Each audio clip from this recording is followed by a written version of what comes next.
Good afternoon. It's a pleasure to welcome everyone to the regular meeting, June 1st meeting of the Forsyth County Board of Commissioners.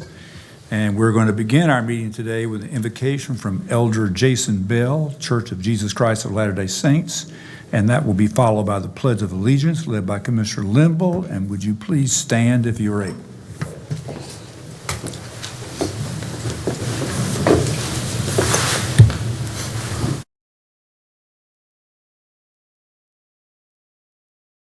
Our dear Father, we offer up thanks for this beautiful day. We offer our gratitude and our thanks to be living in a wonderful country and to live here in this area of North Carolina. We are truly grateful for those who serve this community. We would like to ask Thee to bless those citizens who reside within our county, that those that are in despair may find hope. Those that are in pain may find healing, and those that hunger may find nourishment.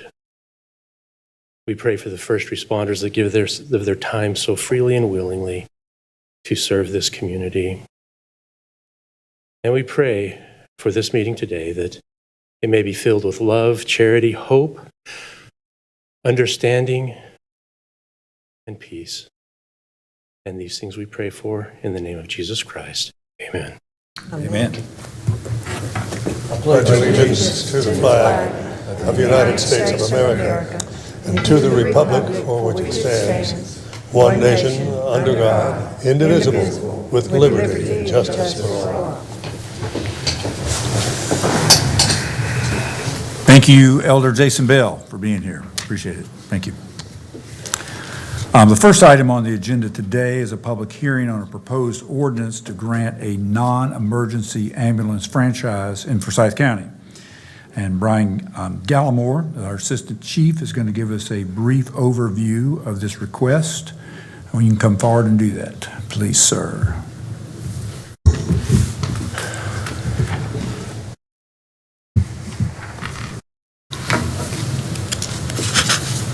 Good afternoon, Commissioners. Thank you. So over the past year, the administration team at Forsyth County Emergency Services, and along with Kyle Wolf and then Deputy County Manager Damon Sanders Pratt, reviewed an application request for an ambulance franchise from a company named MedX from North Carolina. After a careful review and looking at call volume and data and hearing from our hospital partners, additional ambulance services seems to be warranted, and we would like to push this application through so they can work not only in our 911 system, but also be allowed to do point-to-point transport within our county. All right. Any questions for Assistant Chief Gallimore? Well, I don't have any questions. I've just got some comments later. All right. Any questions? Chief Gallimore, thank you for your time earlier in going over sort of the factors involved. As I recall, one of the considerations is that each franchisee in Forsyth County is required to provide an additional vehicle day and evening for 911 response services, and sort of the additional franchisee in this case would immediately provide help to the county emergency services in addressing the unit hour utilization issue and the staff burnout issue.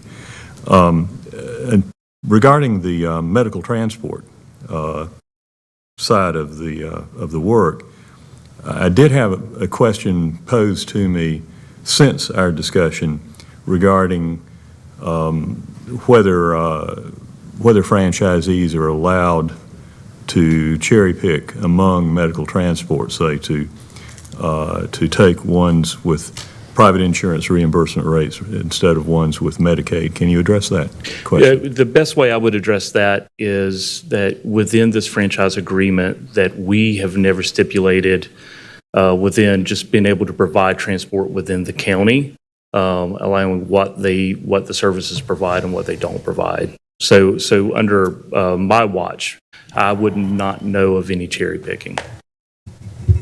Do they have any way necessarily of knowing in advance when they go out whether a patient No. is, okay? No. Thank you. Okay, thank you. Any other questions? Do you know of any private organizations competing with government organizations in the state? I'm sorry, can you repeat the question? Private versus government sponsored. Are there any operations such as that in the same community across the state? Most counties also do have private ambulance services functioning in it to do the point-to-point transport, as well as some counties allow them to respond to 911 calls as well. And then some counties also utilize private EMS services as a whole to provide all their 911 services. Are there enough people in this area, in your opinion, trained to work in private or government-sponsored agencies? Yes, our work with Forsyth Tech has increased the yield of EMTs available, as well as paramedics, and so we feel that that market is increasing and getting better as far as the labor market. If this board decided, for whatever reason, to provide private competition for government competition, when could you begin? When could the third service begin? That they would have to get established as far as the locale, and then obviously be brought into our radio system, and then be provided with protocols. So I would say within a month to 2 months. But there are personnel trained, ready to go, right? Their personnel, right? The personnel that they currently have are all certified North Carolina EMTs. Good. Thank you. So one clarification, Brian, going back to Commissioner Bessie's question, because I'm not sure it was real clear. The non-emergency franchise units get some calls through from us and some through the hospital, but once a franchise, the bigger part of their business, and correct me if I'm wrong, Brian, but my understanding is the bigger part of their business is actually with private entities who hire them to do transports across the county. Yes, discharges from the hospital, nursing home transports, dialysis patients. Yeah. And so what this franchise does is you're allowing somebody to operate, and as part of that, we're requiring them to be part of our emergency response system to boost our capacity. But most of the business that they are after is going to be arranged and marketed, and they will sell their services to other people doing this work. And so I think part of the question I think I heard was, are we really driving the business for them? And the answer is really no. Right. Okay. Yeah, actually, that wasn't the question. I was, I'm aware of that, and my understanding is the most lucrative part of the private response services is the medical transports. Yeah, about really all of it. Ours is more of a, by issuing the franchise, we ask them to take part of and be a function of our emergency services. So, Sure. Yeah. And the other question that I asked that had been posed to me as a possible problem was whether in that side of the business, when they're talking about a response to a call, have there been any reports of that kind of, electing to pass on a call for a Medicaid versus a private insured? And the answer to that was no, and the answer, as I understand, was also that there frankly is not any way to know in advance whether a patient is covered by Medicaid or private insurance. So, yes, sir. So in the 911 system, they don't get to pick what they go to or what they don't go to, right? We get dispatched, we send to every person. So if the person has no insurance, whether it's the county or one of the franchise services, the person has no insurance. If they're a private pay, they're private pay. If they're Medicaid, Medicare, whatever it is, we don't get to pick those things inside the 911 system, but we're not inside their business model either. So I don't know what they do in their day-to-day business model, as Mr. Watts was saying about with regards to the hospital, convalescent transports from the hospital to another hospital or to a home. We don't get into that business. Does that answer your question? Thank you. Yes, sir. We don't get into the business other than creating a franchise which lets them get into that business. So that's, And then what they do to help us in the 911 system. And there is no ability to not take the call in the 911 system. So remind me of the commitment in the contract to availability. I know I guess the one for sure, truck available and staff in the evening and one during the day. Is that kind of the commitment that would be always be available? Yes, the current model is that each franchise provides one ambulance 24/7. They provide a second ambulance 12 hours a day, 6 days a week. Also, in times of catastrophe, you'll see our partners also stop some of their convalescent transports to provide additional ambulances to be available. Okay, that's good. Any further questions? Mr. Chairman, there was a number of questions that was raised last week. Got me to thinking. So some of it was about the number of calls that goes on, and we've had difficulty ourselves for the county for I don't know how long, a pretty good while, not being staffed up. We've made changes, particularly in the pay scale, to try to help that situation. People seem to be moving from, or not necessarily moving, going from one place to another, I guess, driving, following the money, and nothing wrong with that. But I got some, I don't particularly have mixed feelings. It seemed like I was getting mixed signals, and I don't think that was happening on any purpose, but there was a consideration or conversation about delaying the matter for 3 months or 6 months and seeing how this whole situation works out in regard to, and there was some concern about staff going from one place to another among the county and other providers. So with that, I'm going to make a motion that we need to wait for our public hearing. We got to do our public hearing first. Mr. Attorney's not paying attention to me. I told him if I got ahead of myself or do something wrong. Sounds like the chair is taking care of it. Okay. 'Cause I'm seeing my notes. We're ready for the hearing, right? One other comment in terms of background. My understanding from staff is that we're paying a higher rate than both the existing franchisees and the new one that's under consideration today. So it wouldn't be our staff people going to a new provider. If they were shuffling amongst the private franchisees because they had different compensation rates, they also have somewhat different recruitment strategies and flexibility in terms of partial shift work. So, I mean, that gets complex, but we wouldn't be the ones losing people because of competition on the pay.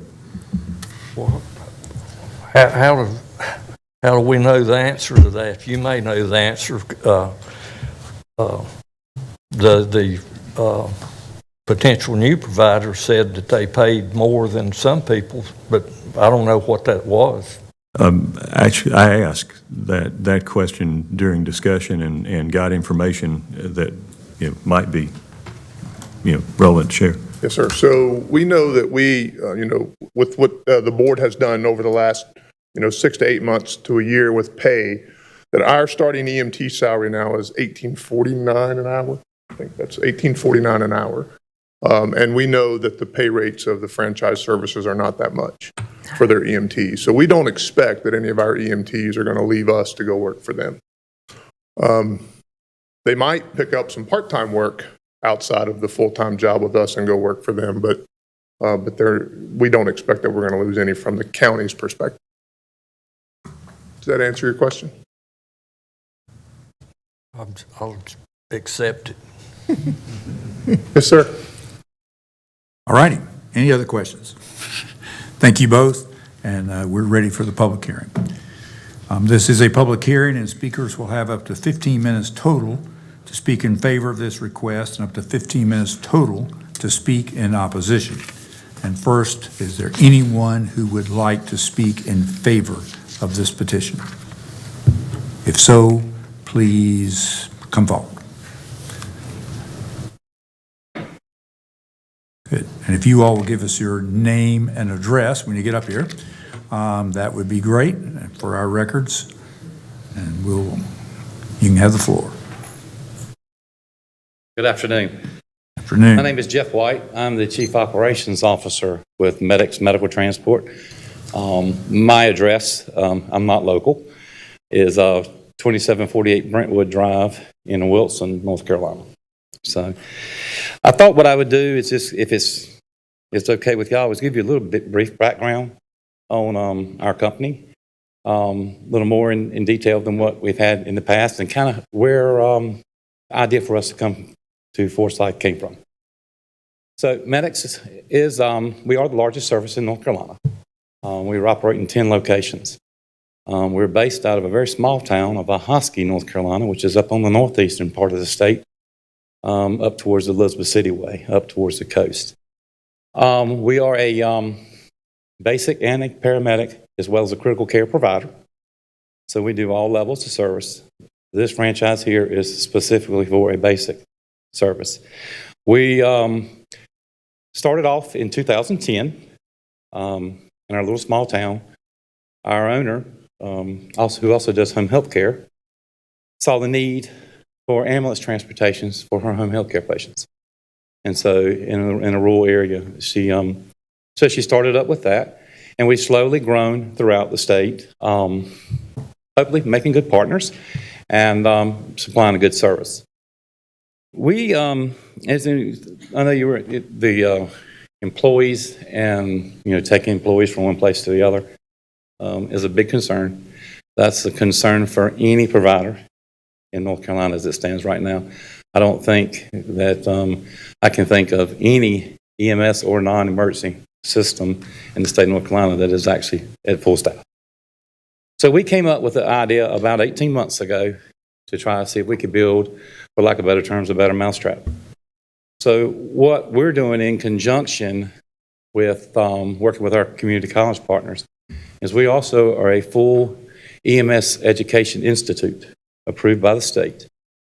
So we have a work study program that we do a lot with our people. So they come in, we bring them in as a full-time job, and they learn on-the-job training, and then we also teach them the EMT course in-house. Our instruction system, like I said, we were a level 2 provider. Our instruction system, our instructor has about 32 years of EMS experience and 22 of those years in education.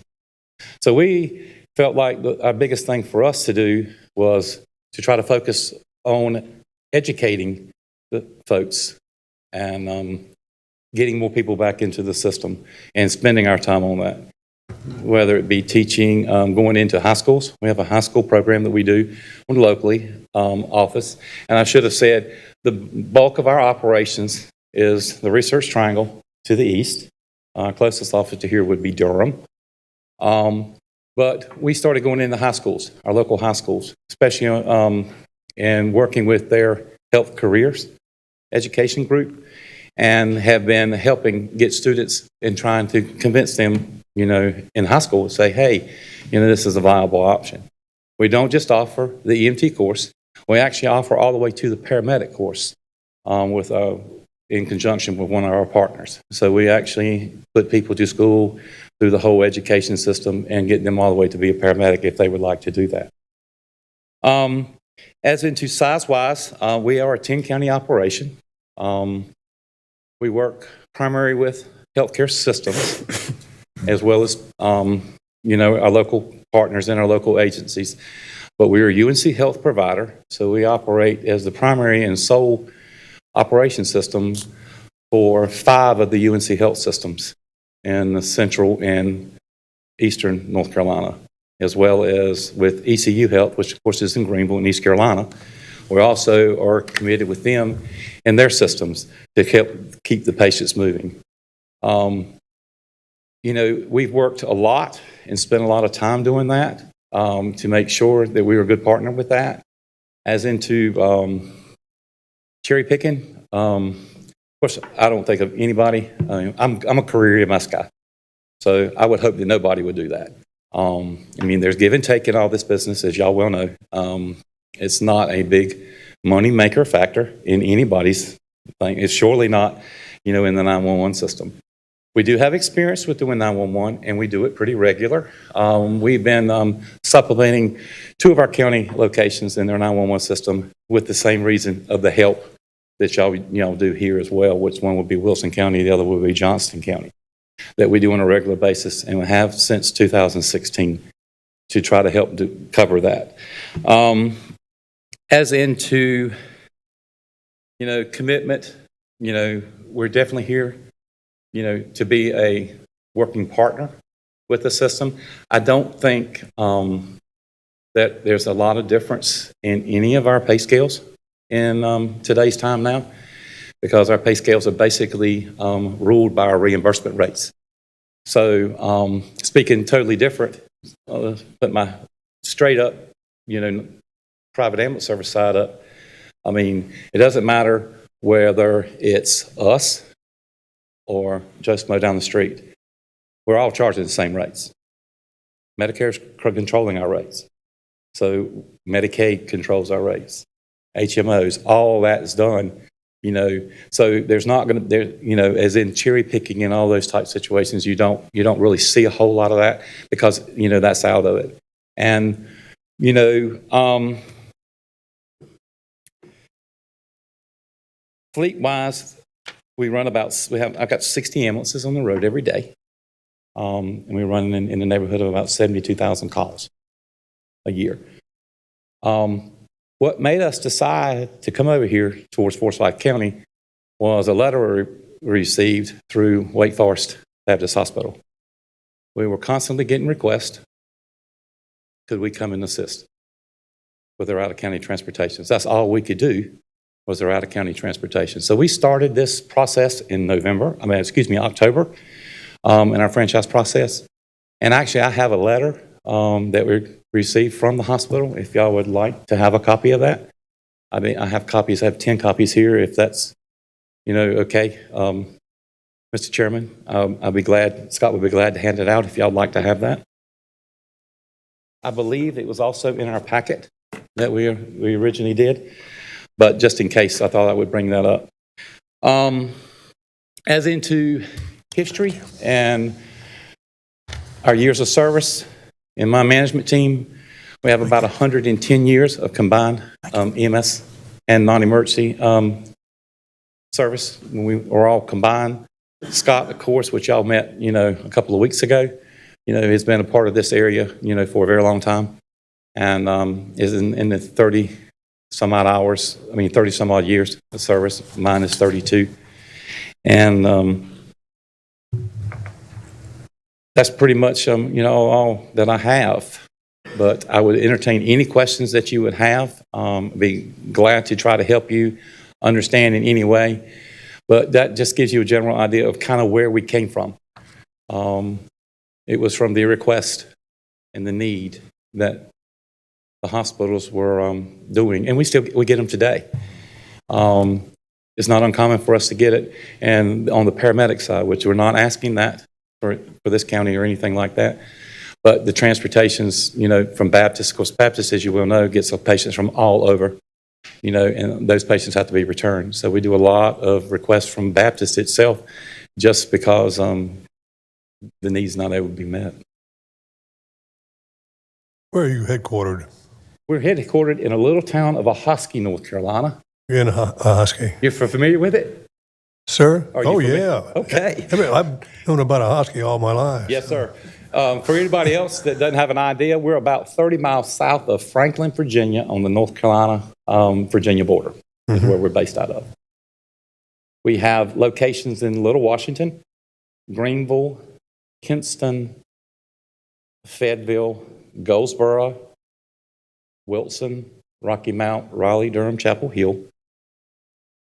You pretty much covered the state already. Yeah, did I miss one? Womack. And that's a couple other things we are. We are the federal contractor for the Durham and the Fayetteville VA. And so we handle the entire region for both Durham and Fayetteville VA. And then we have a second thing where we have 2 trucks that are contracted with the Department of Defense with Womack Army Hospital. So we have 2 trucks on base at Fort Bragg, 24/7 to assist them with their needs. So we're really familiar with the EMS side as well as the non-emergency side as well. Where would you locate it if you operated here? Do you have any idea? We're leaning towards the Kernersville area. Good. Yes, sir. That's where we're looking. And actually, we were up looking at a building today. But That'll give you access to Winston-Salem, Greensboro, High Point. yes, sir, it does. Yes, sir, it does. That's And we are good. committed to Forsyth County. We're not going to be, if we go to other locations, and we do that, a lot, but our Forsyth division will be our Forsyth division. We're not going to jump across and go to Greensboro or slip up to Hickory. You know where I'm going. We're going to be committed. We're committed to the locations that we are. That sounds And exciting. that's the reason that I feel like that we've been able to grow is our strong commitments to our partners. I would entertain anybody that would, we can share some references from the UNC Health System if we need to, or ECU Health, either one. They don't have any problem doing that. Let me just mention, we have 1 minute and 20 seconds left in our 15 minutes. Is there anyone else that would like to say a word of it in Scott, support? anything you want to say? Much covered it. I'm Scott Martin, Regional Director. Been in EMS for probably 44 years now. I'll be in this area. I'm local to the area. My current address, been here for 20 years, is 844 Hitchcock Way in High Point, right on the Guilford, Forsyth, Davidson County line. So I'm very familiar with the area, very familiar with the operation. Previously was a paramedic for Forsyth County for years, as well as a previous director of another service in Forsyth County. So very familiar with the operation. And once again, just stressing that we are fully aware of the need of the hospital and facilities now, and we're ready to proceed whenever we are given that authority. Thank you so much. All right, thank you. 15 seconds. Thank you both. Okay. Does anybody have anything else? If not, I thank you very much for giving me the opportunity to speak. If you ever come up with any questions down the road, in our system, you're more than welcome to reach out to our folks. This is a first for me because, as long as I've been on the county commission, as long as I've been in this area, the Forsyth Emergency Medical Services have never had private competition. So if this turns out to be a positive for you and for us, it's kind of historic just to have you here. Yes, sir. Yeah. Well, it's not our intentions to go in to competition with Forsyth County EMS, of course. That's not what we're here to do. We're here to help supplement your system for the betterment of your folks. Yeah, we've got 2 hospitals, Forsyth Medical Center, then we have Baptist/Atrium. So Yes, sir. Thank you very much. Thank you. Thank you for your time. All righty. Is there anyone wishing to speak in opposition to the petition? And as I said earlier, we have 15 minutes allotted for anyone wishing to speak in opposition.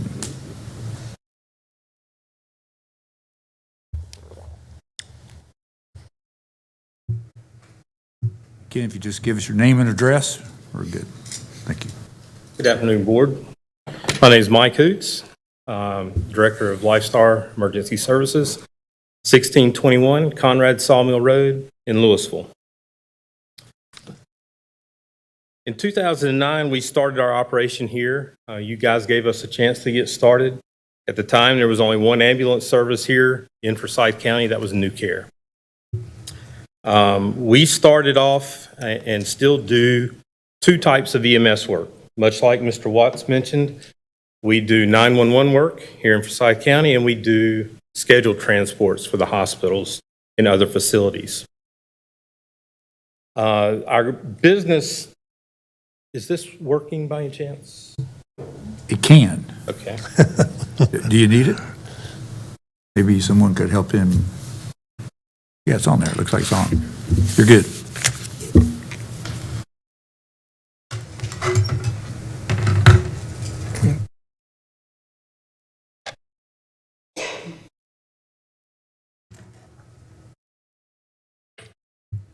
So our business has grown from day one. And on day one, we started off with 3 ambulances and 26 employees.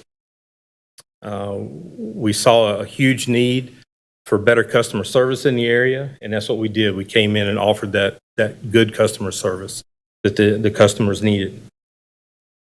We have grown, and in October of 2021, we probably maxed out at that point with 135 employees. And at that time, we were running 29 ambulances. In March of this year, we had taken a hit on the back end of COVID, and our employee numbers had dropped down to 81. And what we found at that time was that the community colleges were not having the students come through wanting to get into EMS. We're not the only sector that has suffered from this. We're not the only business. I think Forsyth County has struggled with these same problems. So our head count, like everybody else, has dropped down. And quite honestly, our customers, Forsyth County, and the hospitals have suffered for that. We're on a rebound now. We're starting to see more and more folks come out of the community colleges and hiring them, and you guys made a big pay increase. We did the same thing. We increased our pay. Since October of 2021, we've gone up to another 20% in our pay. Okay, we've had to do that to stay in the game and stay competitive. Our expenses continue to rise, and as previous folks have mentioned, reimbursement rates are relatively flat. You'll find your commercial insurances, your Medicares, over the past 13, 14 years we've been in business, increased about 15%. Okay? Our pay rate alone over 13, 14 years has gone up 58%. And that's our biggest expense is payroll. Okay?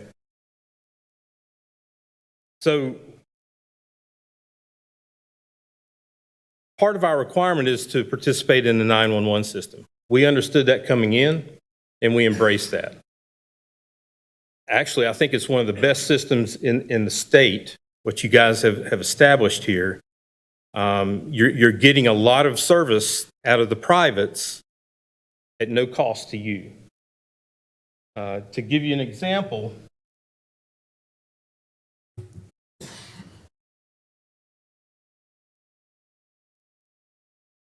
since we started in 2009, we've handled 82,000 calls in the 911 system in Forsyth County. It's expensive to do those. I think you guys are going through budget challenges right now, and you see that running 911 calls is not a profitable experience. Just our world, we're seeing that 31% of these 911 calls are yielding no compensation at all. We get on the scene, we do patient assessment, patient decides not to go to the hospital. A lot of times we get called out for law enforcement. They're wanting us to check on a patient to make sure that they don't need to go to the hospital and they don't want to go to the hospital. We do these things at a cost. 31% of those are yielding no dollars for us. 16% of those 82,000 calls are self-pay. And we have found that yields roughly $17.29 per call.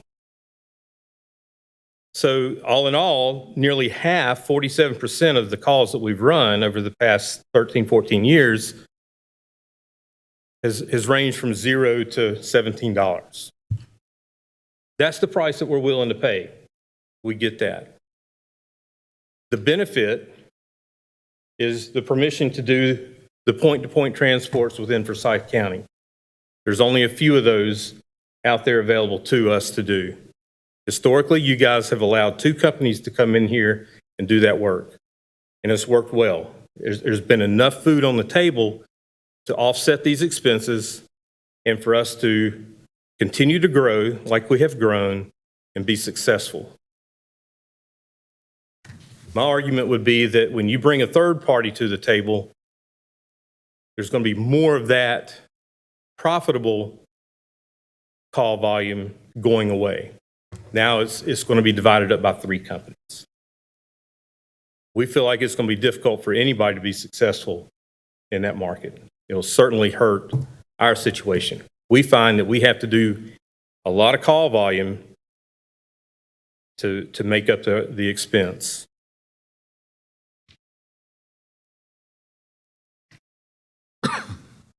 We don't like it when our customers are not happy. Again, we had a ton of success, and up until about 18 months ago, everybody was just very pleased with what we've done. We're just caught in this bad timing of a pandemic where people have decided not to work, and we're having the challenges like so many other places are. The hospitals had these challenges. The hospitals had beds that they couldn't put patients in because they didn't have staff. The solution wasn't to build another hospital. So I don't understand why we would think that bringing in another ambulance service that doesn't have local employees would be of an advantage in this situation. We are making good progress. We are a teaching institution as well. We have taught a couple of EMT academies. We've seen decent success out of that. We're also working with the community colleges in the area. And we're as aggressive as we can in recruiting, and we're seeing good progress there. As you can see, the earlier slide, we have hired roughly 20 EMTs since earlier in the spring. I think we're heading in the right direction. It ebbs and flows. Things that affect that are when counties hire. We don't compete with Forsyth County. I can't compete with the counties, any county. It's not just the wages and the benefits, but it's the scope of work. EMTs go to EMT school to save lives and get out there and do the adrenaline type stuff. The work that we're doing, even in the 911 side, is typically not adrenaline type work. It's low acuity 911 calls. Okay? It's calls that keep your ambulances available for 911 emergency, the true emergency calls. So our work is not sexy. So we're not going to compete against Forsyth County. What we would like to do, though, is spend more time and more effort and energy in finding ways to draw more and more folks interested into the EMS profession. I think we win from that, and certainly the county wins for that as well. We would simply ask you that you reconsider this, give us a chance to get completely on our feet. I'm very confident that we'll have our customers happy, and again, I do consider Forsyth County as one of our main customers. I think we can get there. If it would be helpful for you folks, we'd be glad to give you updates on a regular basis to tell you the progress we're making, where these folks are coming from and where they're going to. Is that my timer? No, you actually have 5 minutes. 5 more? Yes. I'm done. It dings every 5 minutes. Okay. All right. I think that's all I have. I really appreciate the opportunity to talk to you about this, and if I can answer any questions, I'd be glad to do so. Thank you. Chairman, if I may, I don't know if I'm out of order. You can help me, Gordon, if I am, but I just have a quick question for you. So that I'm clear, and what I'm hearing from you is that there is no competition, like you are on point in terms of the needs in this county, and that you're addressing those needs. So therefore, there's no need for additional competition. Is that what That's you're right. saying? There are 2 private ambulance services here in Forsyth County already. Okay. Historically, there's only been 2. And those companies have been able to be successful for the most part with 2 ambulance services. And the hospitals have been satisfied. So I got a question. Have you received any letter or communication from any of the hospitals for service? For service. Yeah, or service requests, like those other individuals. Oh, just asking for service. We meet with them on a monthly basis. Okay. And we're giving updates to the head of case managements. Forsyth County EMS is hosting those meetings. We're in the meeting as well as our competition. We're giving status updates to our customers on a regular basis. As a result of these meetings, we've made quite a few changes to our procedures that have been promising and will certainly help the outcome and get the patient flow moving a little bit better. We're having good progress there. That's good to know. So I heard you say that you would give us updates if I'll be this was glad to if that's of manifest. of I'm benefit saying for that you. For me, the reporting would be nice to kind of subside the conflict of the conversation with the letter, and then what the need is actually is. Be glad to do that. Thank you. All right, we have 2 minutes left if there's anyone else that would like to speak in opposition to this request. Thank you for your time. All righty, thank you. Hearing none. Actually, for this franchise agreement ordinance, there is a second reading required of this ordinance for it to become effective. So the second reading will actually occur on June the 15th, and that's the time that we would have our action. If I'm mistaken, Mr. Attorney. You actually need to vote on it twice. Okay. So vote on you would twice. need to Thank you. vote today, Second and reading then if it's and a vote. approved, it would proceed till the 15th. Thank you. Now, Is the chair ready for a motion? yes. I move, I could go through a lot of conversation, but I'm not going to because there was quite a bit last week. I'm going to move to continue consideration of this matter for 6 months and give the county and staff to look at whether what kind of changes might need to be made or any other things that the conversation that's come about and whatever might be new to bring that information to us and to the new providers. I have no question about your abilities to do the work. This conversation arose about various things that can happen, and it seems to be the possibility to know whether those things will come forth, happen, or not happen. So. There's a second to the motion. Second. Second by Vice Chair Wizenhut. Any other discussion? Yes, Mr. Chairman, I'm going to speak against the motion, and if it's defeated, I'll make another motion to approve the franchise. I think that the concerns that Mr. Hoots has raised about the availability of enough calls to engage, profitably 3 franchisees, and the fact that historically Forsyth County has only had 2 franchisees are outdated. That the population is growing in Forsyth County. It's gone up substantially over the past few years. The number of medical facilities has gone up. The patient volume at the medical facilities has gone up. The number of nursing homes and residents who need medical transport has gone up. It seems clear from what our staff is telling us and what the hospital systems are telling us, including through this letter that we got a copy of today, that the demand is not being met on a current basis, that there are times when there are no vehicles available, that this is not an unusual occurrence, and that we need more capacity in our system. I think that that there will be room for 3 active and effective franchisees in the county based on the information that I have received from our professionals and others. That it would be a mistake for us to delay taking advantage of a highly qualified new franchisee to add and assisting with that capacity. Any other discussion?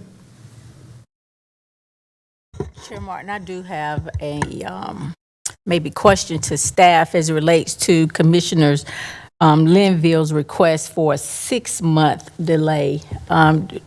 Does staff think that that time is necessarily needed to provide additional insight as it relates to what's the best direction for the commissioners to take on this issue? Thank you, Commissioner Woodbury, for that question. I don't know that a 6-month evaluation period is going to make that much of a difference. We've already got a demonstrated need for the service, both in the 911 system and outside of the 911 system. So I hear what both folks are saying. I think the information that's been presented is pretty clear for what we need, and I'll certainly answer any specific question. I know that's a vague answer to the question, but I don't necessarily know that a 6-month or a 3-month period is going to make a difference. Thank you for that. Ma'am. Any other questions? I do. Would it make a difference to you if this move caused one of the franchises to go out of business? Would that make a difference? Due to not having the workforce? I guess, are you asking my opinion? Uh-huh. I think we need to do what's right by the citizens of the county. And so if one goes out of business, that's right for the citizens? I'm not suggesting that's right for the citizens, but I think that we need to be able to provide the service that we're telling the citizens that we're going to provide for them, and today we're not able to do that, ma'am. Good answer. I just think, just to follow up on that, I think the question probably stemmed from a conversation during the discussion last week. Yes, sir. In the briefing. The county manager made a comment about, we are improving with the number of people being hired. In fact, our presentation by Lifestar indicated, basically hiring 20 more people essentially in the last 3 or 4 months. And I know we've hired more. I actually don't think we've hired 20 more in the last 3 or 4 months. But should staffing both, begin to recover more rapidly, and I don't know whether it will or not, but should it in the next 6 months, the question kind of becomes, then are we back, do we need the service? I think that's the issue. Do we need the 3rd franchisee here? I think that's the question. Just let me make sure I understand the question. If staffing increases over the next 6 months. If in the next 6 months, both Lifestar and the counties, and of course our 3rd provider, I guess Providence, if they're all in there, Yes, sir. if the number of staff and runs, et cetera, are successful, then the question is, do we need a 3rd franchisee? I guess that's the question. Okay, I understand. Thank you. So if you'll reflect back to the winter workshop, I know that's been a couple of months ago, and it was one of the first things that I ended up doing when I got here. I talked about the need. We're working inside the county EMS system to get to a 0.45 unit hour utilization rate, which is the number that we use to determine how much time our folks spend actually on a call. And that number then was 0.72, a long ways away from 0.45. Today, we're still running in the upper 0.67-ish world. I also briefed that in order to get us to a 0.45 unit hour utilization rate, I needed 20 ambulances during the day, 14 ambulances at night, with the service that the continued service that the franchisees provide today, right? The 2 franchise services have historically run about 5,000 calls apiece a year. So we have 62,000 calls that we get dispatched to over the course of the year that are 911 based. The franchise services are running around 10,000 of them, and the county's running the other 52,000. So, so I think, in the long-term answer there is we are working in concert here to increase staffing.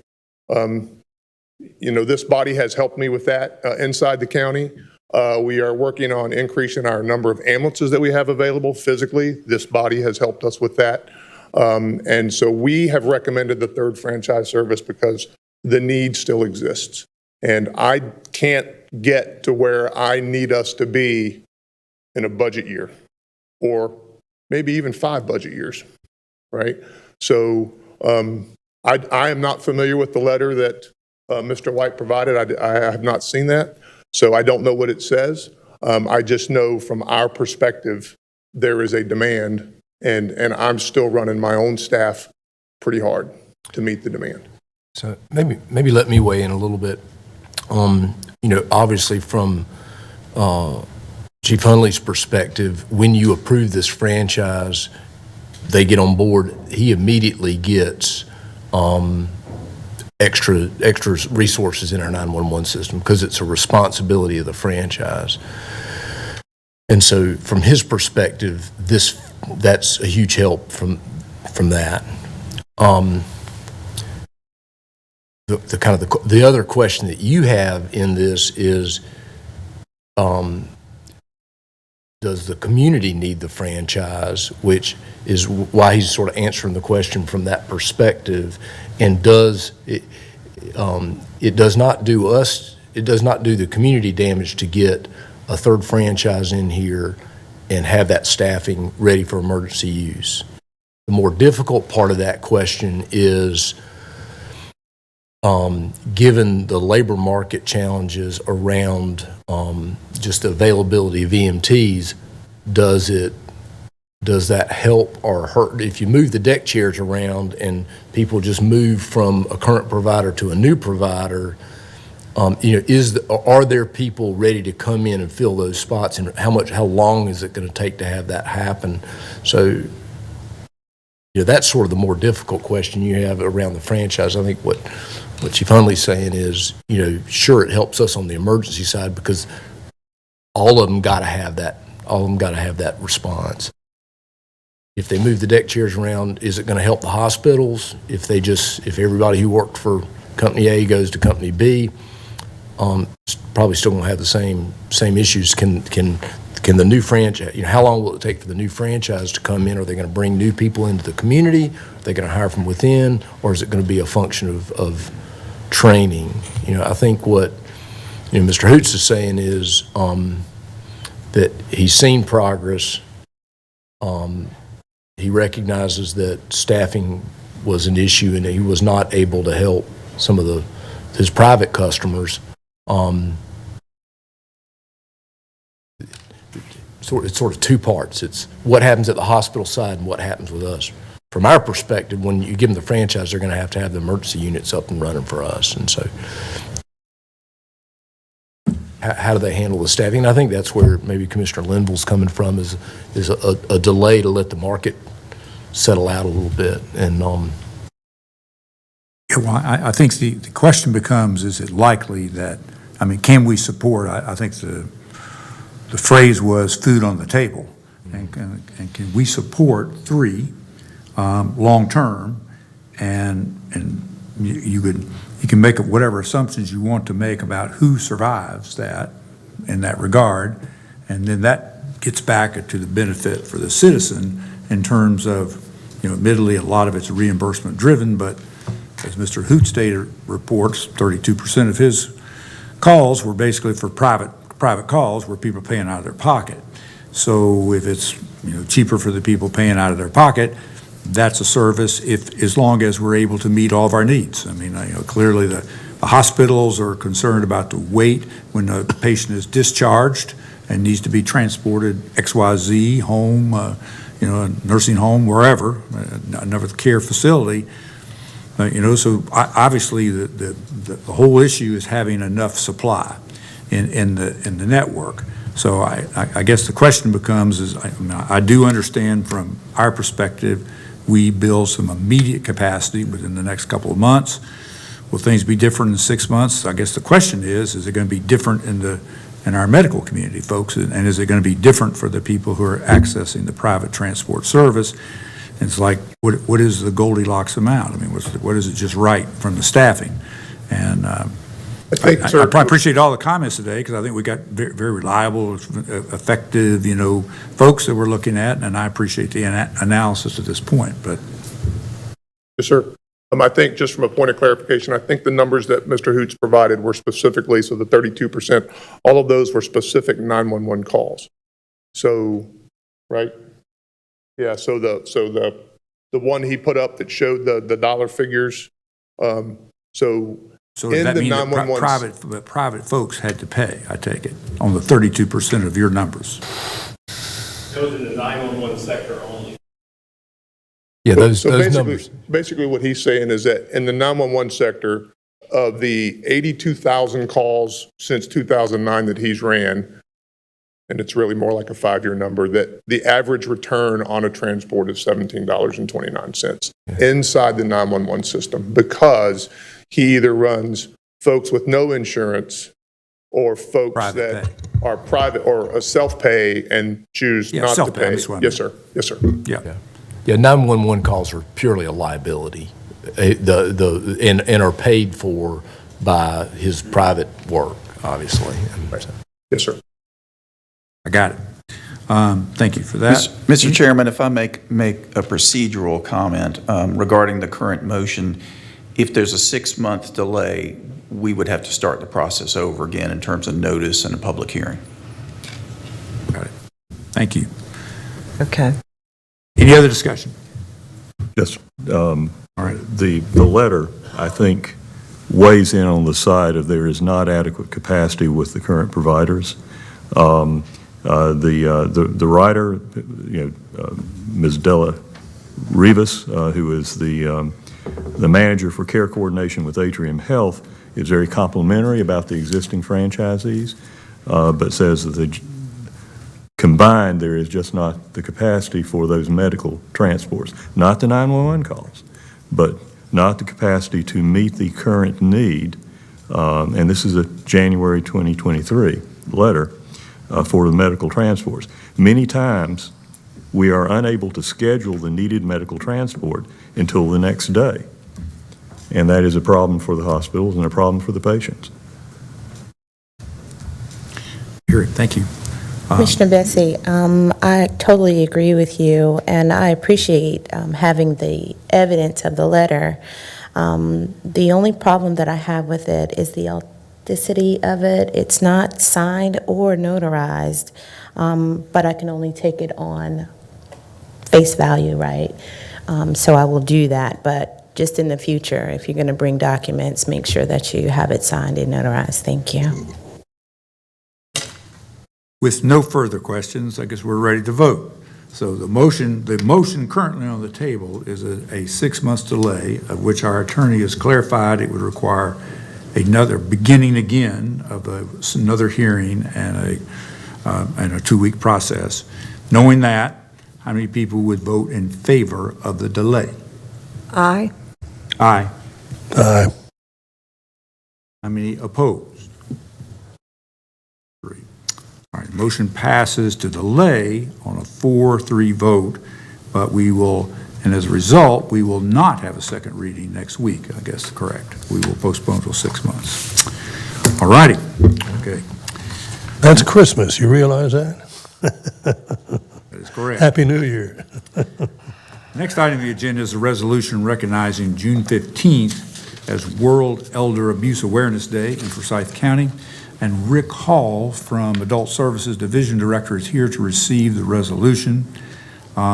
Please join Commissioner Woodbury, who will read the proclamation, and then Rick will be able to accept it and any comments you make, and you can invite other folks forward, which is great. We'll get a picture at the end.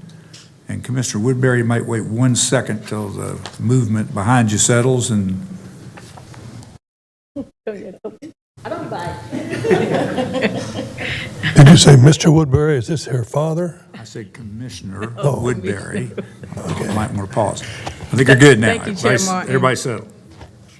Resolution recognizing June 15th, 2023 as World Elder Abuse Awareness Day in Forsyth County, North Carolina. Whereas older adults deserve to be treated with respect and dignity to enable them to serve as leaders, mentors, volunteers, and vital participating members of our community. Whereas in 2006, the International Network for the Prevention of Elder Abuse, in support of the United Nations International Plan of Action, proclaimed a day to recognize the significance of elder abuse as a public health and human rights issue, whereas 2023 marks the 17th annual World Elder Abuse Awareness Day, and its recognition will promote a better understanding of abuse and neglect of older adults.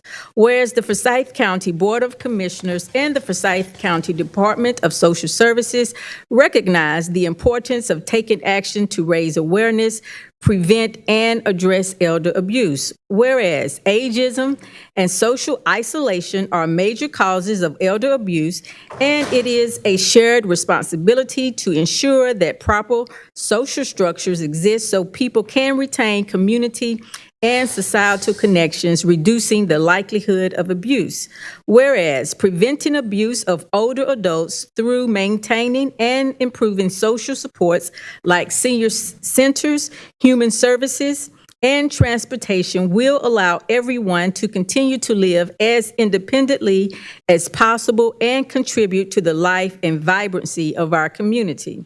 Whereas Forsyth County Department of Social Services recognizes the Piedmont Triad Regional Council and the Area Agency on Aging for its commitment to the prevention of elder abuse, providing oversight and management of programs and funding which meet the essential needs of adults who are vulnerable to mistreatment. Whereas Forsyth County Department of Social Services supports this organization's annual Piedmont Triad World Elder Abuse Awareness Day Walk, which serves to raise awareness about the issue of elder abuse in Forsyth County and across our region. And whereas Forsyth County of Social Services serves to protect older adults experiencing mistreatment, but recognizes that protection against abuse begins with awareness of this issue within our community. Now, therefore, be it resolved that the Forsyth County Board of Commissioners hereby recognizes June 15th, 2023 as World Elder Abuse Awareness Day in Forsyth County and encourages all citizens and community partners to consider how they can promote awareness of the issue of elder abuse and to support efforts to protect vulnerable elderly adults, adopted this first day of June 2023. Thank you. Second that motion. All in favor, please say aye. Aye. Aye. Rick, you're welcome to make a comment or two, and then we'll get a picture. Thank you, Commissioner Woodbury, and thank you to the entire board. We want to express our appreciation for your support of the victims of elder abuse and also for recognizing the importance of raising awareness about this issue through the proclamation. It's estimated by the National Council on Aging that each year approximately 5 million elder adults are abused. In addition to that, annual loss by victims of financial exploitation exceed $36.5 billion. The loss doesn't stop there, as research from the American Medical Association also tells us that individuals who are abused, mistreated as elder adults are 300% more likely to experience premature death. And so the work that we do to recognize this today is extremely important, and the step that you've taken reflects that. I'm joined today by our director at Forsyth County Department of Social Services, Christine Dowdell, as well as representatives from our APS team here at Forsyth County. And each day, this group that you see before you works very hard to protect vulnerable adults, to prevent the devastating impact from the mistreatment that I've just described. On Thursday, June 15th, World Elder Abuse Awareness Day, Our APS team will share some of the stories about the impact of elder abuse and the difference that's being made because of the work of Forsyth County APS program. We would be honored to have each of you join us that day at 11 a.m. for a ceremony on the Forsyth County Health and Human Services campus in front of the Department of Social Services. Also, we're pleased to have today as our special guests representatives from the Piedmont Triad Regional Council, Area Agency on Aging. They share the same commitment to the protection of adults from mistreatment as the APS team. As a manifestation of this commitment, the Area Agency on Aging, as we've heard, has planned and hosted the Piedmont Triad World Elder Abuse Awareness Day Walk that will this year in 2023 be in its 12th year. We would also extend an invitation to our commissioners and all those that are present to this event on Saturday, June 17th at the Triad Park in Kernersville, beginning at 9 a.m. Thank you. Thank you. Now, I believe we'll have a picture. Ed. Smile.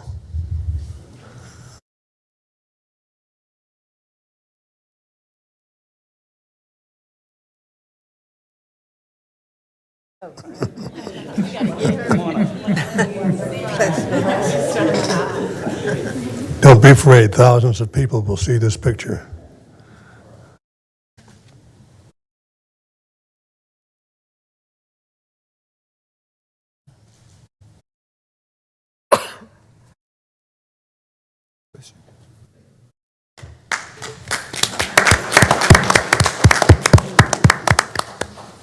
Thanks for all the work that you all do. Thank you. The third item on the agenda is a proclamation recognizing the 40th anniversary of WSNC 90.5 radio. Commissioner McDaniel presented this proclamation last night at an awards celebration, and you are certainly pleased to read it. Yes, sir. Thank you so very much. I'd like to say to the board, thank you for allowing me to present this proclamation last evening on their 40th year anniversary, the evening of jazz for WSNC 90.5 FM. I also am a proud alumni of Winston-Salem State University and a commissioner, so it brought me joy to bring the proclamation on yesterday. So thank you. The proclamation will read as so. Whereas WSNC 90.5 FM was established by Winston-Salem State University and aired its first broadcast on May 2nd, 1983. Whereas WSNC 90.5 FM is dedicated to broadcasting jazz music and providing nationally syndicated programs that inform, educate, and entertain. Whereas WSNC 90.5 FM broadcasts 24 hours a day, 7 days a week from a tower, 10,000-watt tower located on the campus of Winston-Salem State University to the communities in Forsyth, Stokes, Davidson, Randolph, and Guilford counties. Whereas WSNC 90.5 FM produces and acquires programming services reflecting the culture, events, issues, and ideas of the community to provide a public service for the Winston-Salem State University and citizens. Whereas WSNC 90.5 FM is committed to building and reinforcing enduring bonds of goodwill amongst all members of the community based on the ethic of accountability, fairness, openness, and transparency. Now, therefore, be it proclaimed that the Forsyth County Board of Commissioners do hereby commend and congratulate WSNC 90.5 FM on its 40th anniversary and continued service to the citizens of Forsyth County, proclaimed this 25th day of May 2023. Thank you, Chairman. I'll second that motion. All in favor, please say aye. Aye. Motion carries unanimously. All righty. The next item on the agenda is a resolution authorizing an amendment to a loan to PCCI Land, Inc. We've had three options that have been proposed, and our county attorney, Gordon Watkins, will review them, and then we are ready to take action after that. Thank you, Mr. Chair, members of the board, and I'll be brief about this since we've talked about it several times. As you know, 4 years ago, this board loaned PCCI $600,000 to demolish the former Budget Inn and to build affordable housing on that site. They've not yet, they did raise the former building, and now they have, or shortly will have the funds to begin the affordable housing construction. They have requested that this board forgive the loan in full. And in response to that, at your direction, I've prepared 3 options as to how the board may proceed. And since last week, there have been some very minor changes to these. I had spoken to the PCCI representatives after the version was uploaded last week, but I'll point out the significant changes, which are not many. But anyhow, the first option is entitled full interest repayment. That's basically leaving the current agreement as is, with the exception that this board would allow PCCI to construct only 62 units. The prior agreement required 72 units. So that's option 1.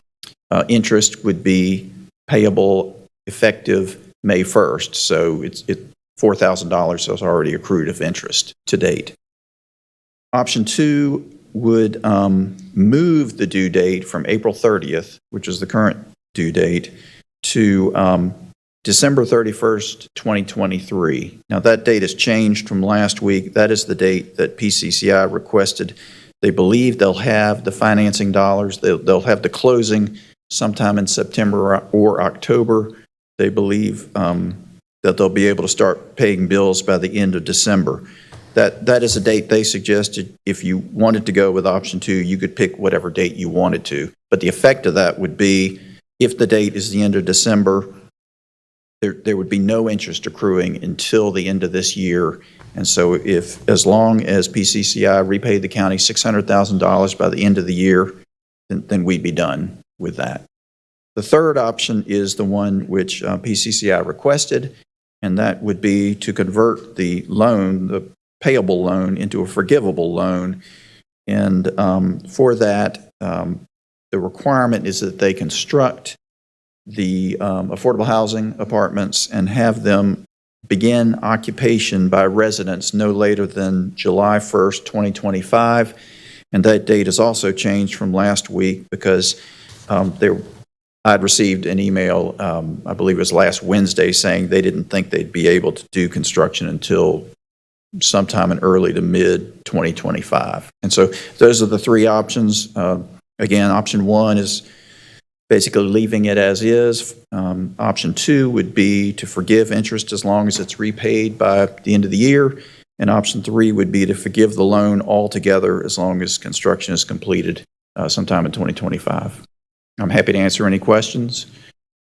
Any questions for our county attorney? Chair Martin, I would like to make a motion. I don't have any questions, but I don't know if we're at that point. Good. Hearing no other questions, then.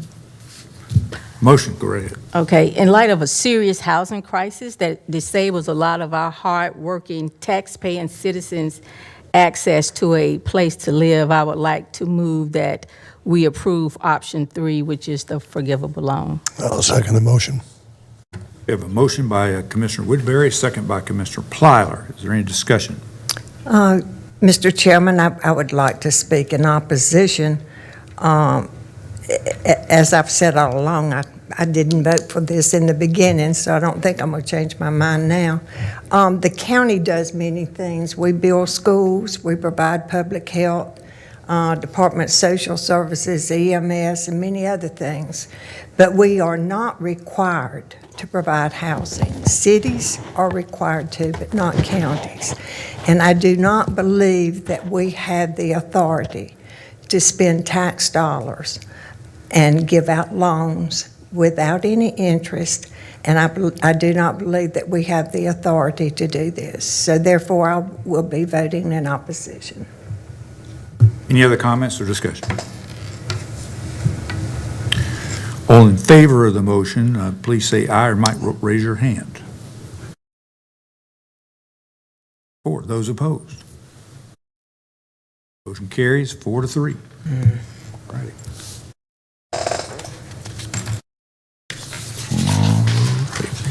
Next item on the agenda is approval of the minutes for the meeting of May 18th, 2023. Move we have a approval. So moved. Motion by Vice Chair Wizenhut. Second, please. Second. Second by Commissioner Plyler. Any discussion? All in favor, please say aye. Aye. Any opposed? Motion carries unanimously. Madam Clerk, do we have any calls or cards for the public session? Mr. Chairman, we have 2 speaker cards. Our first speaker is Greg Carnes. Please come forward. State your name and address for the record, please.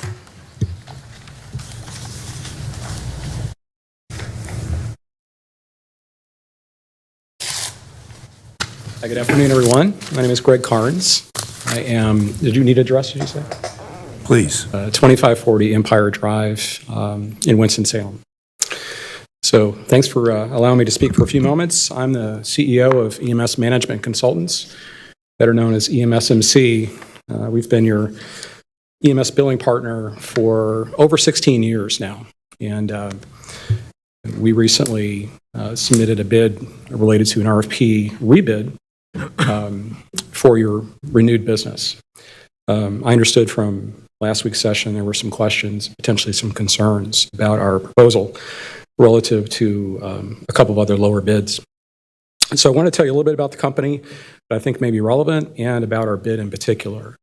You may know some of this already, but we were founded almost 27 years ago by a paramedic here in Winston-Salem, actually 2 employees of the county that started the business and came to Forsyth County and convinced them it was the right thing to try to get reimbursed for ambulance services. So we were really the ones who set up this billing initially and then maintained that partnership for these last 16 years. Along the way, our company has grown nationally and grown internally to over 200 full-time employees here in Winston-Salem. We have good paying jobs and good paying roles for those employees. We've seen a lot of folks grow, be promoted, go on to leadership roles, and because of the growth that we've had. So it's, I think, been a great thing for the community. We continue to get back into the community and be what I think is a real partner for the county. We've actually reduced our rate twice, once in the last rebid several years ago, pretty significantly. And this bid is also a reduction from our prior fee. I think it's particularly significant given inflation and what we deal with from an employee wage rise, et cetera, and all the investments that we make. And that's one of the points I want to get into is the investments we make and why that makes a difference in your service and a little bit in our price as well. So the other thing too is, you know, being local, I think really matters from a relationship standpoint. We're literally 15 minutes away. So if there's ever an issue, concern, or just the need to have updates, which we do frequently on site, and training for the paramedics when needed on site, we can do that, drop of the hat. In fact, we welcome that and look for those opportunities. Regina Crawford from our team, who heads advocacy, and Kim Stanley, who heads compliance, are frequently interacting with the Forsyth team and have built a great partnership. We service over 90 agencies in North Carolina. We have 60, almost 60, 59 that are county-based. But this is the one that's most dear to our heart. I'm sure some of the other counties might hear this video, but this is our home county, and this business is extremely important to us. And we have competitors who want to take it away and then leverage that for the other contracts that are always coming up for rebid in North Carolina. So we have to stand guard, but we want to earn your business because of our performance, and I think our performance warrants that. We've steadily increased collections over the years. Not missed a year. Yeah, that's because we continue to improve and work with the county. My understanding about the difference in rate, when taken into consideration the difference in the Medicaid per claim fee, which is outside of the management fee that was in the summary that I saw, there's a difference in the management fee of, I think, maybe 60 basis points, 4.75 versus 4.09. But the Medicaid claims are billed separately. And we bill a lower fee than our competitors are proposing for those Medicaid claims. When that's factored in, coupled with our lower rate for DSO payments or debt set-off payments, the difference is, we think, about $30,000 or $40,000. So on a $10 million revenue stream for the county, that equates to less than 1/3 of 1% of the total collections for the county. So what that means also is if either of these competitors were to miss their performance hitting our standard rate by less Mr. than Hines, 1/3 of a percent. You passed our 3 minutes, but I Oh, may I'm not have sorry. said it at the beginning. Yeah. So why don't you just see if you can kind of Okay. conclude that thought and wrap Yeah, up? gotcha. So a third of a less than percent is what separates us. If they miss performance by that amount, it more than blows away any rate decrease. So we'd ask the county to consider that. And in fact, one of the things that drove the higher performance that we've had is a Medicaid reimbursement change in the law that was driven by Regina Crawford from our team, who's here with us today. And in fact, the competitors' clients were calling us, asking, what's going on with the law? Are you guys fighting to get this approved? And it took years, but we did, and made a significant difference in the Medicaid reimbursements, and therefore the reimbursements for the county and other counties in North Carolina. We're constantly doing things like that at the North Carolina level. We'll continue to do that. The reason also there's a difference between top-tier players like ourselves and Digitech, who was one of your bidders, who bid similar to us, and other smallish companies, is the technology investments. We've invested over $1 million in security and IT software over the last few years, protecting your clients' and citizens' data, your citizens' data. That really matters, and it's tough for any small player to invest that way. And in software, that's my background. I spent 20 years with Ross Perot's company EDS developing software around Medicaid and Medicare claims. So we know this business, we invest in it. It's been millions of dollars over the last few years. And it takes money to do that, obviously, and that's why we charge a little bit more. But in the balance, when I compare that against collections, we think it's meaningless, the difference. But we respect the county's fiduciary obligations to the citizens to get the best deal available. I fully understand that and respect it. I just ask you to consider our performance over the years, the relationship, the compliance that we have, which is unmatched, led by Kim Stanley and her team, and the performance and the fact that this is a snapshot in time, this contract.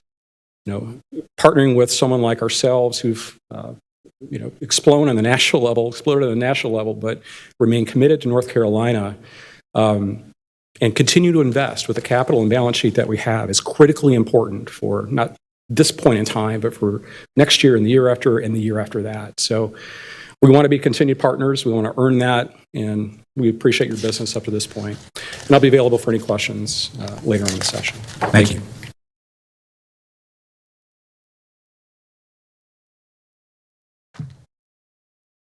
You said there was a second speaker. Yes, Mr. Chairman.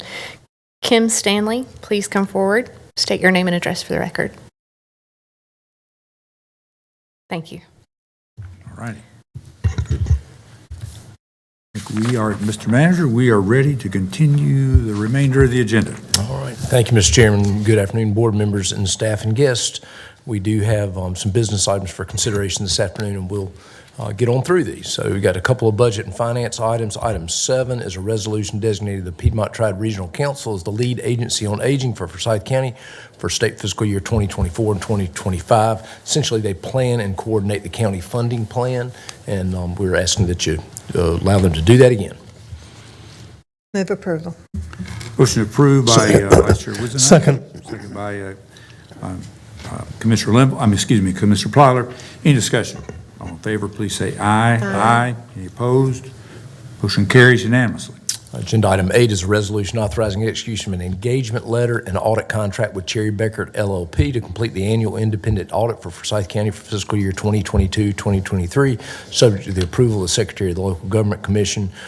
This would be an audit committee recommendation, kind of brought this to you, not to exceed $137,500. Move approval.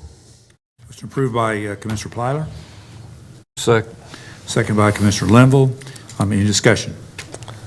All in favor, please say aye. Aye. Any opposed? Motion carries unanimously.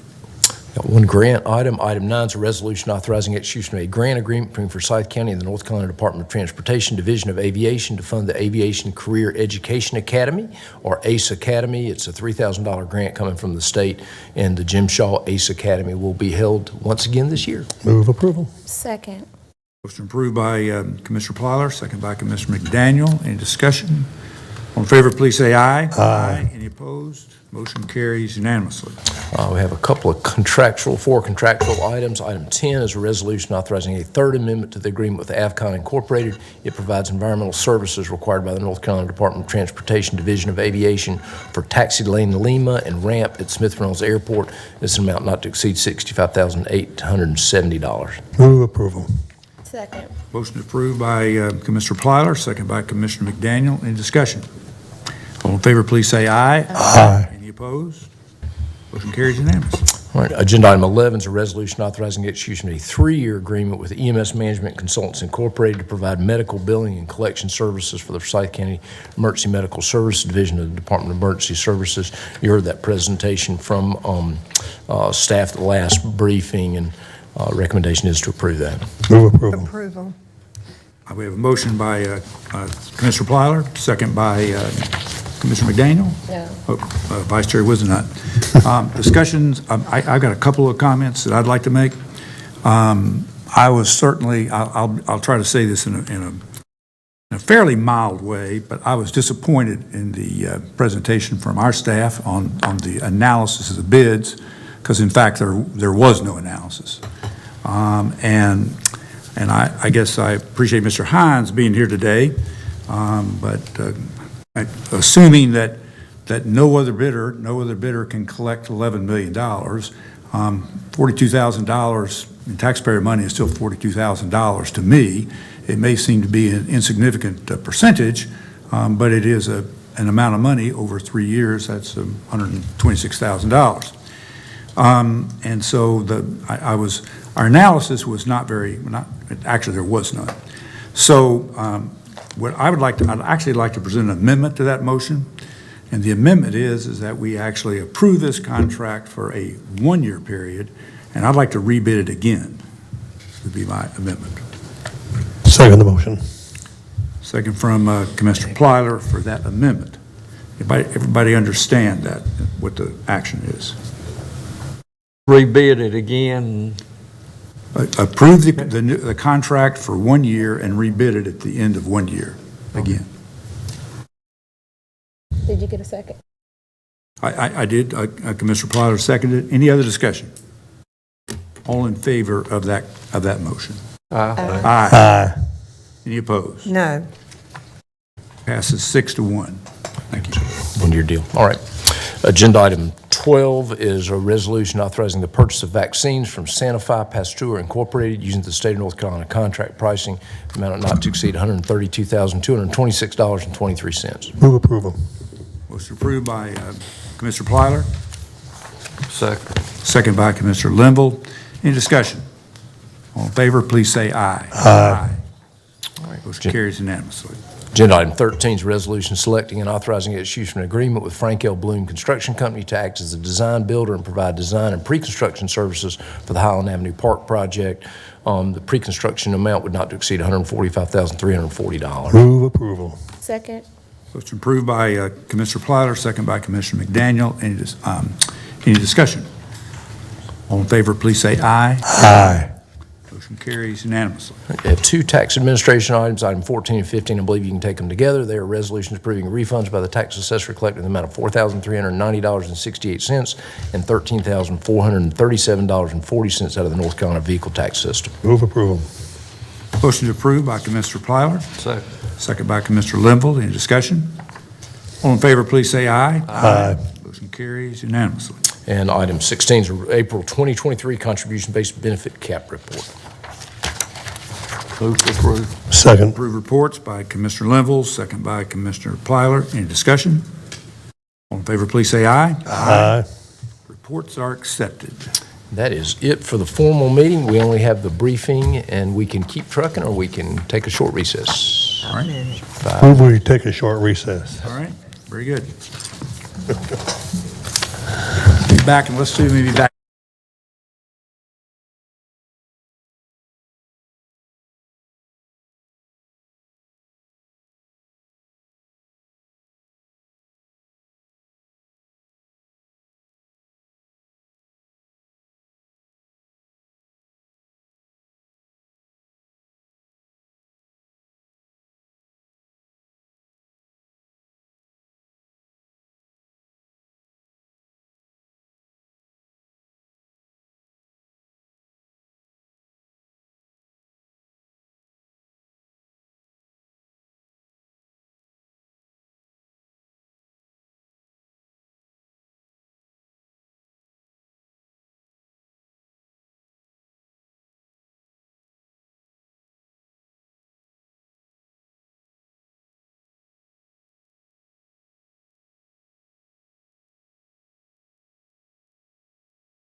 call our June 1st, 2023 briefing to order.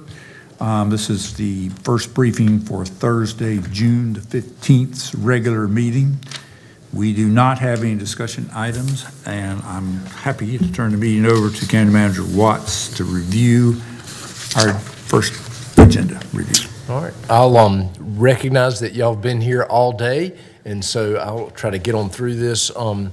This is the first briefing for June 15th. There are actually 2 more meetings left in the fiscal year, and so we've got one the 15th, and then the 29th, I believe, is that Thursday as well. And so you'll see some items, fairly straightforward agenda here. I think you'll see some kind of year-end closeout items as we go into June 29th.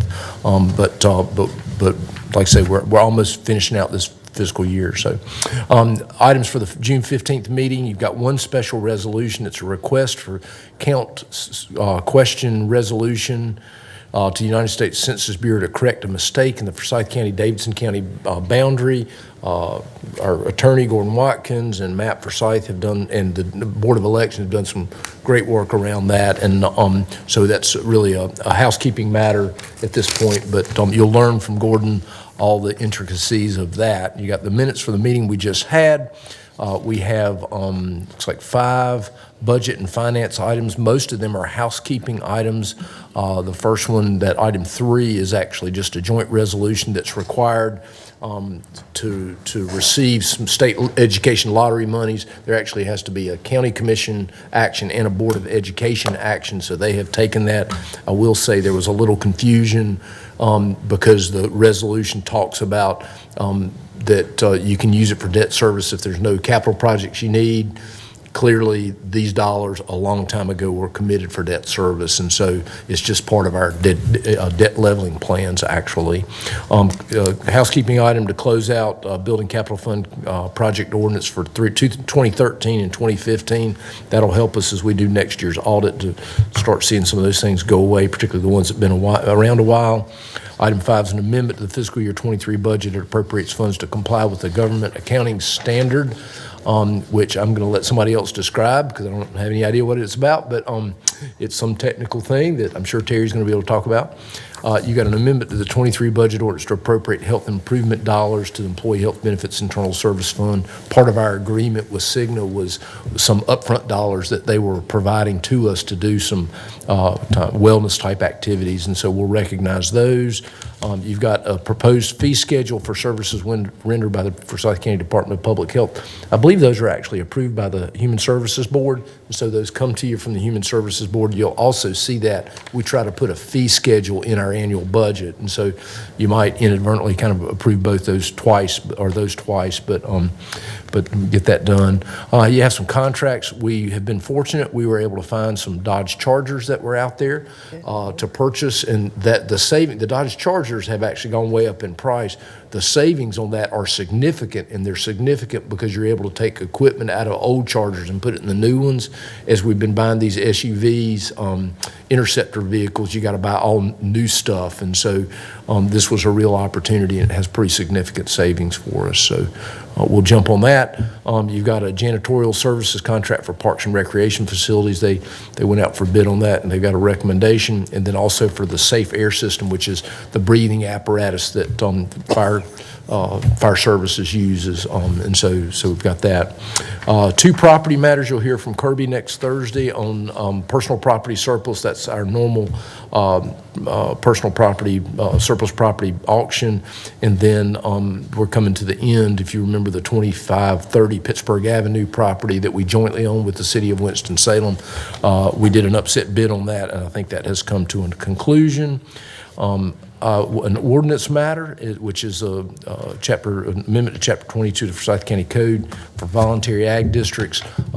Need a code change to allow Louisville. They are interested in that, and I can see that community want a voluntary ag type arrangement in the municipal limits there. And so pretty straightforward agenda, a little easier than the ones we've had the last little bit, thank goodness. And we'll be able to deal with the budget. So, we will convene at 6 p.m. on Monday in this room.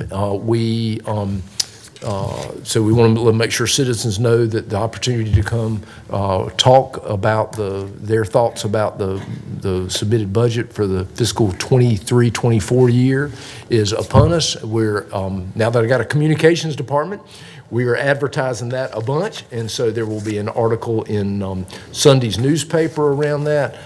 There's a bunch of videos. I have not seen the videos, but Ed told me he did a parody around making a budget is like making coffee. So you'll see that, and that'll be great, I am sure. But he has done some of that. So a number of videos around the budget, trying to get folks informed. When you walk in here Monday, there's going to be some. We're going to try to put some large. They're going to be in color prints, but there are going to be some. There are going to be some graphs about the budget. Living color? They're going to be in color. But, you know, we want to make sure to get that message across. And then we're also going to have some kind of a summary so that folks can come and get a one-page handout. As I said before, generally speaking, folks come here to talk about their thing they want to talk about, but it gives us a chance to educate them on kind of the rest of what we do and the scope of that. And then we go to bed and get up at 8 o'clock to get here at 9 o'clock Tuesday and 9 o'clock on Wednesday and 2 o'clock on Thursday. Is that right? Pretty close. That's good. So, yeah, we're good. That is it, Mr. Chairman. And so, All righty. Mr. Chairman, just for a moment, could we all say congratulations to Ashley on her new grandbaby girl? Baby. Congratulations. Could you repeat what we're congratulating her for, slowly? Her granddaughter. Granddaughter, The birth of new her new granddaughter. granddaughter. Her new granddaughter. Hey, nice going, Ashley. Thank you. Mom and Daddy are doing great. Good. Mr. Chairman, just one quick question. Logistics, for Monday evening, do we have arrangements in overflow room?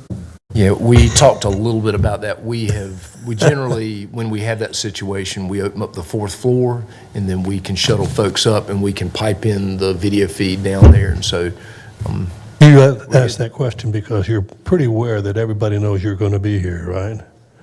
No, they're coming here to see you. yeah, so we'll have some overflow arrangements because we're always surprised by how many folks either show up or don't. And, you know, on average, it's 50. So we'll see if we beat that average or not. So. We're not going to waste glorious time. All righty, we're done. Move we adjourn. Move adjourned.